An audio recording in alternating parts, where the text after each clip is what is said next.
Ashley here from GlowBody Personal Training. Today we are going to get our recovery on. I needed to do this workout with you because, I don't know about you, sometimes I'm a little bit unmotivated to get my stretching and foam rolling on by myself, so I figured we were going to do this together, do it the right way, cover all the necessary body parts, and have a little fun, just chit-chatting. Well, I'll be chit-chatting to you and hopefully you guys will respond. We're going to work our way up all the way from our calves. We're going to get to our quads, glutes, hip adductors, which is your inner thigh, hit up our thoracic spine, and then our lats, and we will be done. Each hold is going to be about 30 seconds. So get down on the floor. We're going to start out with our calves right now. Once you sit down like normal, using your arms to hold you up, your hands should be facing forward, facing towards your legs. Start out with your right leg, take your left leg and place it on top of your right, crossing, and roll out until you find that sorest, most tender spot on your calf. So foam rolling isn't intended to go back and forth. Oh, there's mine. Hold it right there. Isn't intended to go back and forth the whole time. It's intended to get on that sore spot and hold it. Hold it for 30 seconds in order to get maximum release of that tight knot. What you would call knot is also called an adhesion, but it takes 30 seconds to do so. All right, switch legs. Why does it take 30 seconds? Okay, this is why. This is the science behind it, which I also explained in a blog article on GlowBodyPT. But your muscle spindles, which are the long parts of your muscles that go up and down, your whole calf, for example, they sense any tension in your muscle, and their natural tendency is to tighten up even more. We don't want that when we're trying to loosen things up. So there's this convenient little tendon called the Golgi tendon organ, right? Move up to your hamstring, get right on it. Again, I want you to keep this leg right here, putting all pressure right on your hamstring. So your Golgi tendon organ also, notice that tension and tightening of the muscle spindles, but the Golgi tendon organ's pure responsibility is to allow those muscle spindles to relax. However, it takes the Golgi tendon organ 30 seconds in order to override the muscle spindles. So that's a summarized way of why we have to hold it for 30 seconds. Think of it as the battle of the GTO versus the muscle spindles. We want that GTO to win. That's where I'm most sore. It took me a little bit to find it. Hope you found yours quicker than I did. About 10 more seconds on our hamstring. Oh, that feels good. Mine's almost on the outside part of my hamstring. You can kind of see how I'm leaning into it. And switch, other side. So once you feel that most tender spot, sometimes you need to lean in or lean out to really maximize it and get on that knot as best as you can. Oh, there's mine. Up closer to my glutes, actually. I'd be interested to hear where you guys are most sore after this foam rolling workout. It's a good way to find out what you may not be stretching enough and rolling out enough. After hamstrings, we're going to go into our hip adductors. Hip adductors are inner thighs. A good way to remember the difference between abductor and adductor is the word add, like addition. So you're putting your legs together. So those are your hip adductors. All right, get out of that position. We're going to go into our hip adductors. So get down. Want all the pressure right here on that inner thigh and roll it out, using your elbows to support you so that you're not putting any pressure on that baby belly. Mine's right there, much closer to my groin. Feels really good. My hip adductors do get pretty sore from those plie squats, which I'm obsessed with because they're so good for your inner thighs. And I probably don't stretch out my hip adductors as much as I should. Oh, right there, and feeling it. Just think about that knot disappearing. I know it hurts. I know this is a little bit more than uncomfortable to hold it on that adhesion, but this is how we get rid of it. This is how we're going to prevent you from getting injured. And switch sides. Come on up. You roll into it, roll around for a little bit until you find it.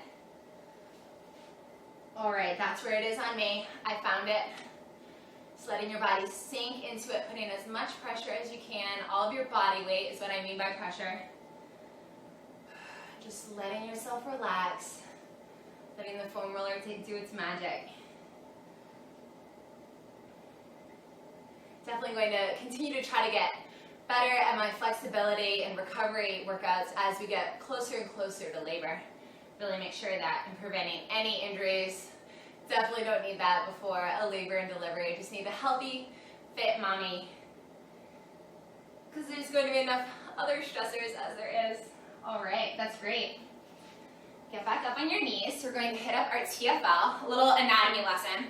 Okay, from the outside of your knee to your hip, that's your IT bands. Your IT band. A lot of ladies get IT band syndrome, but this is a tendon, not a muscle.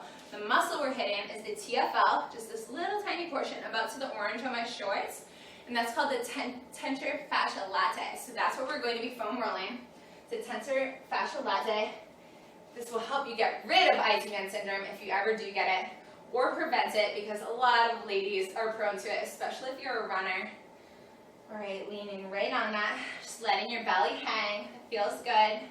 Using this toe as a balancing point, but not a pressure point. You're not leaning forward into it, taking pressure off of it. This is probably going to be pretty tight.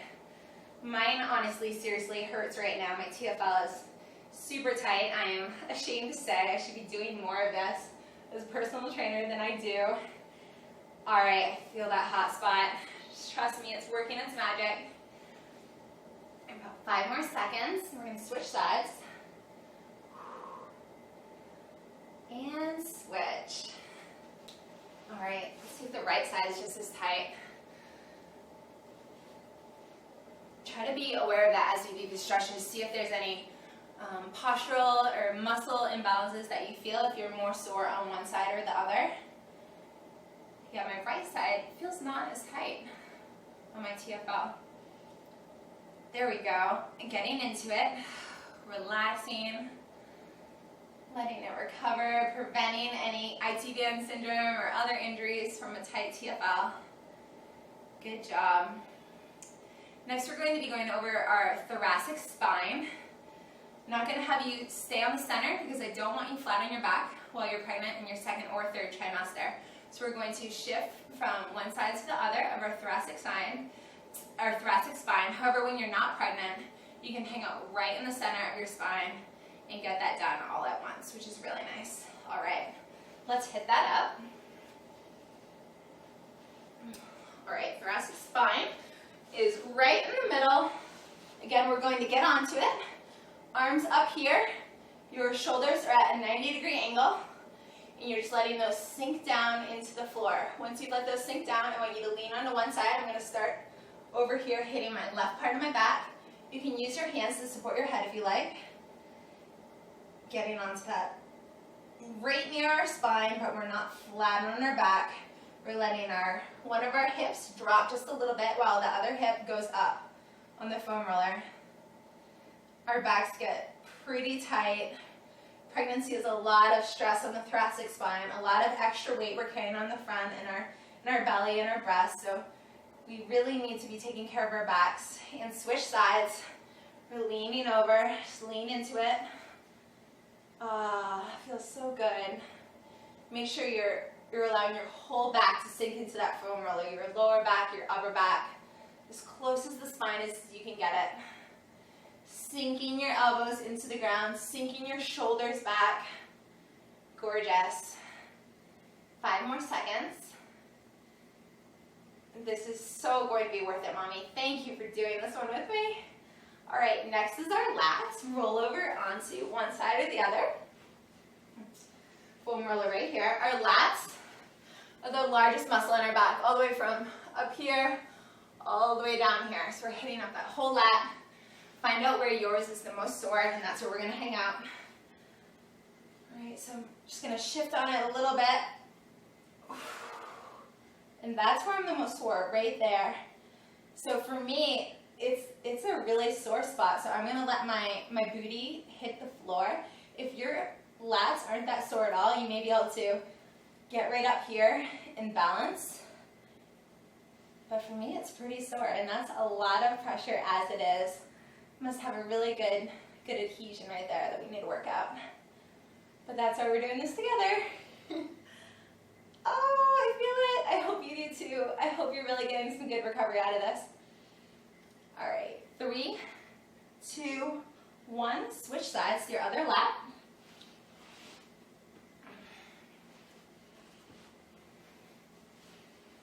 And find out where it really hurts. Where are you most tender? Or maybe you're not tender at all.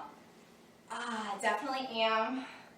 And again, I'm going to hang out, allowing my butt to hit the ground, not lifting my butt off the ground. If you're not that sore, by all means. All right, once you feel comfortable, stretch out this arm, really dig into it.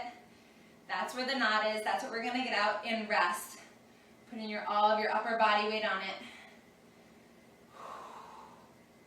Getting great recovery today. I'm proud of you, Mommy. You're taking care of yourself. This time is definitely worth it, and you deserve it. All right, about 3 more seconds. 3, 2, 1, and we are done. If there are any other areas that you need to go back to or that we didn't hit up today, I hope that you do. Take the time to foam roll for the rest of your pregnancy. Come back to this video again and again when you start to feel your body getting achy or sore, or that you just need to loosen up and start your day right. So thanks for joining me. If you like this video, please support my channel and press subscribe. Bye guys.